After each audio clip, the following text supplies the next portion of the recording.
Les magasins essentiels sont à nouveau ouverts en Allemagne après la nouvelle année.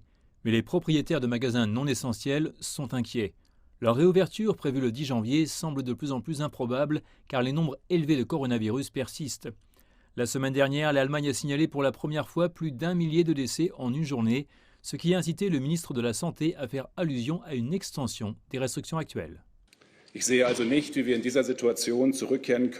ne vois pas comment nous pouvons revenir à la situation avant le confinement. Nous avons eu 1129 décès en un jour.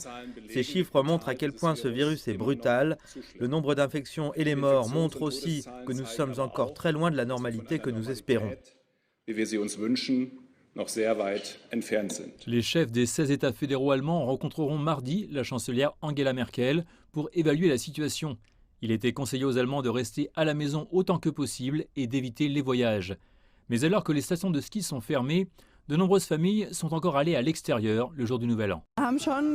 Nous en avons discuté à la maison et dans la mesure du possible, nous garderons nos distances avec les autres.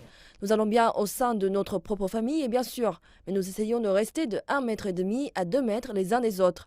Pour l'instant, il n'y a pas trop de monde, donc je pense que ça va. Il y avait aussi, je pense... Nous avons dit aux enfants de garder leur distance. Je pense qu'à l'extérieur, c'est au moins plus sûr qu'à l'intérieur. En France, quelques 2500 personnes ont également fait fi des restrictions de confinement pour une deuxième nuit consécutive lors d'une rave illégale du Nouvel An. La police l'a finalement interrompue samedi matin, administrant plus de 200 amendes. Ceci alors que les autorités envisagent un couvre-feu de 2 heures samedi soir dans les 15 régions les plus touchées par la pandémie de Covid-19.